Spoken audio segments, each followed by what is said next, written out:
Vaheguru Ji Ka Khalsa, Vaheguru Ji Ki Fateh. Welcome to this segment of Khoj Gurbani's a-sabad-a-day.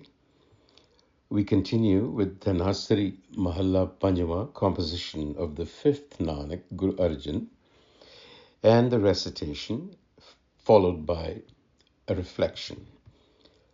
Dhanasari Mahalla Panjwa, करी कृपा दियो मोहे नामा बंधन ते छुटकाए मन ते बिसरियो सगलो धंधा गुर की चरणी लाए साध संग चिंत बिरानी छाडी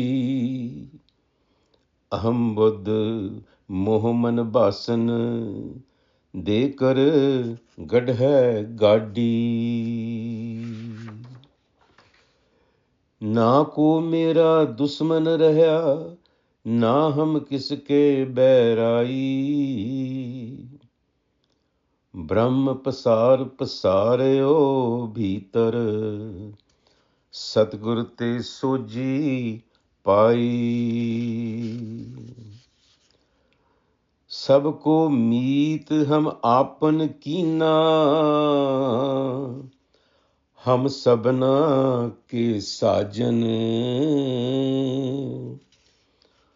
दूर परायो मन का बहरा दूर परायो मन का बिरहा तामेल कियो मेरे राजन बिन स्यो टीठा अमृत उठा शब्द लगो गुर मीठा जल थल महियल सर्ब निवासी नानक रमैया डीठा बिन स्यो टीठा अमृत उठा शब्द लगो गुर मीठा जल थल महियल सर्ब निवासी Nanak Ramaiah डीठा.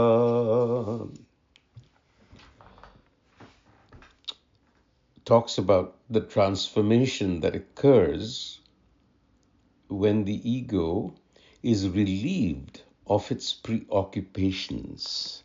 Manate bisreo saglo tanda. So tanda means activity, worldly activity. The Guru is not talking about functional activity that we perform outside. That is also tanda. The Guru is talking about the mind's preoccupations. That is the inner activity that troubles the mind. So what is the Guru saying in the opening verse? He says, Kari Kirapa, the first condition, Kari Kirpa, grace happened. This is in the past tense. Kari Kirpa, grace happened upon me. Dio Moh Nama, the wisdom of Nam was given to me. Dio Moh Nama. And then what happened? Bandhan te chutkaye. That wisdom that was given to me, it released me from my bondage. Bandhan te chutkaye. So how were you relieved from your bondage, and what was the bondage? As we said earlier, Manate bisreo sagalo tanda. Manate, from my mind, bisreo, disappeared, receded, saglo, all, tanda, worldly preoccupation. That was the bondage from which I was freed. And now, Gur ki charani lai. Now my mind is settled in Gur ki charani, in the teachings of the Guru, or Guru orientation, which is clarity. I have clarity. I have been freed from the burden of ego identification. You see, that is our bondage, ego identification. And what is that? It is the mental habit that we all have, it's our default, of mistaking our thoughts, our roles, our emotions, memories, preferences, all of the social narratives that surround us and with which we identify. We think that is who we are. No, no, no. The Guru reorients the mind through Nam. It's a shift in perception. You relieve yourself of these narratives. These are simply fabrications. They are not true. You're not your roles. You're not your memories. You're not what you think you're doing. You're not your thoughts. And that is the practice of sabad, Nam. So you have to find association with a perfected master. And for us, Sikhs, the perfected master is Gurbani. And the Guru says as much in the Rahau. Sad Sang, here it is an adverb saying in association with the Sad. The Sad is the one who has manifested, meaning Siddh Karna, one who has demonstrated, one who has accomplished the purpose for which we are here, which is to recognize the self, which is pure awareness within us, who we truly are. The one that is having all of these experiences. Okay? So, Sadh Sang, only through association with such a perfected master. Now, in Gurbani, Sadh Sang generally points to the historical gurus, but the Sadh is always present. The historical gurus are not with us in person, but they are present with us but they are present textually. And we have to make the meaning through those texts, which is what we are doing right now. So, in association with perfected masters, Chint Birani Chhadi. Chint, worries. Birani, foreign, alien. So the mind's self-alienation. Chhadi, I gave it up. And what was involved in that? That is in the second line here. Aham Buddh. Aham Buddh, sense of self, sense of separation, self-pride, self-importance. That's the first thing mentioned here. Then moho, attachment to that sense of separateness, separate entity, attachment to my sense of self, my pride, my conceit. So, aham buddha moho, man basan. Man is the mind. Basan comes from vasana, the mind's cravings. So they're talking about a narcissistic mind, which is what we are in essence. We have to cure ourselves. So all of these things that he has mentioned, aham buddha moho man basan, dekar gadha gadi. There is an inner trench, a hole, a pit, gadha, gadi, I dug a hole for them. That is what I did in the company of the perfect master.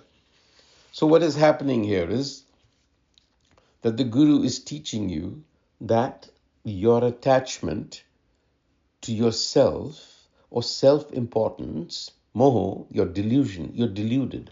There is no ego self. Gradually, through the Guru, clarity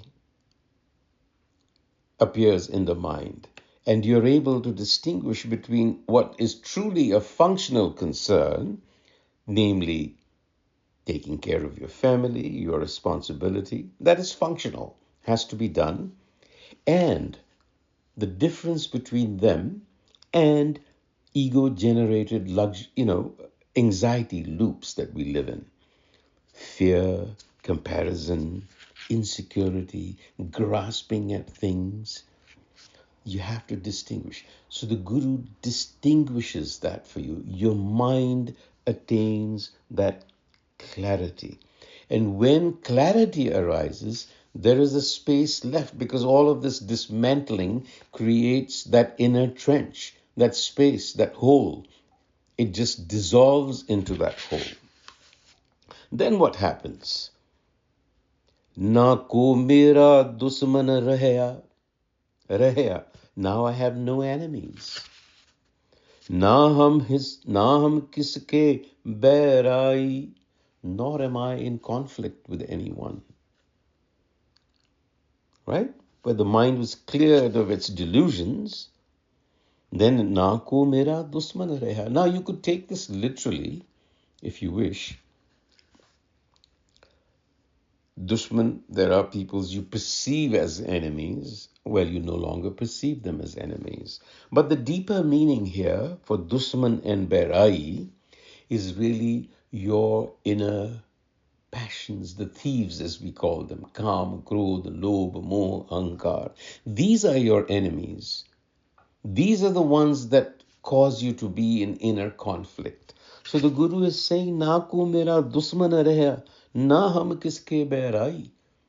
There is no inner conflict anymore. That's how I read it.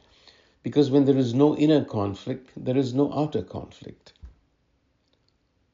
What happens then is, Brahma pasar pasareo bhitar. Because as your ego recedes, the inner conflict ceases, what emerges? It emerges. It's already there. It is something that arises within you. What is that? Brahma pasar pasaryo. Brahm, the creator, the creative force, which is pure awareness. That creative awareness begins to fill the space of the mind. Satgur te soji pai. This is the discernment of the enlightener Guru. This is what we have to learn, to distinguish what our outer concerns, functional concerns are and have to be attended to, versus what are all these fibbing and fabrications that we engage in. So you open up to an inner sense of space. Then, furthermore, Sabko meet hum apan kina. So, the ones who were my dushman, meaning my passions, my cravings, my addictions, you see, Kam, Krodh, Lobh, Moh, they arise from the same energy. So what I did, he says, Kina, sabko meet hum kina. They became my friends. They became my support. Because when you know how to use the energy that you have, then you're the master. You're in control. Hum sabna ke sajjan. I have become their beloved. Interesting, right? Where your cravings were driving you, now they support you in what you wish to do. They're at your command. They don't bother you anymore. Dur parayo man ka birha. Dur parayo man ka birha. Birha is self-alienation, estrangement. When you are living in ego, you're estranged from yourself. You're alienated from yourself. Now the Guru is saying that by converting my inner enemies into my inner friends, dur parayo, my self-estrangement seems far, far away. It's gone. Ta mel kiyo mere rajan. Now I'm in an embrace with my sovereign within. that all-pervasive sovereign. That's what's happening. And in conclusion, Binaseo, destroyed. Dita, the ego's obduracy. It's obscurantist. It hides things, the reality from you. So, Binaseo Tita, literally meaning obstinacy or stubbornness. And it is stubborn, you know that. The ego is very stubborn. Amrita, this is summarizing what's happening. The mind is no longer obdurate. It follows you now. Amrit Vutta. Amrit is that wisdom. It is also Nam. Vutta. It arises within you. It is already there. It simply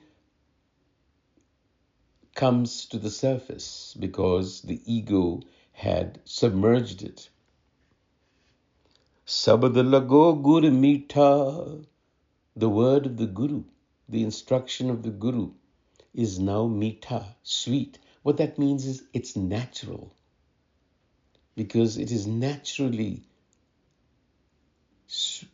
ease. It gives you ease and comfort that is associated with sweetness.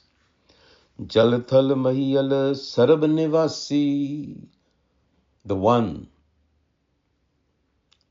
that is all pervading. In Jal, in water, in Thal, in land, Mahil, in the space between, Sarab Nivasi, that is present everywhere. Having described the one, Nanak says, Ramaya Dita, I have seen, I see that one. So Guru Nanak, speaking as Arjun, says, I have seen that one reality pervading everywhere. This is actual seeing, not a concept. This is darshana. Darshana means perception. My perception has changed. It has shifted. What this really means is that through Nam, your experience of life deepens. You no longer just see things superficially. You don't see surface meanings. You are now experiencing reality at a whole different dimension altogether, and it is the rapture of life. Vaheguru Ji ka Khalsa, Vaheguru Ji ki Fateh.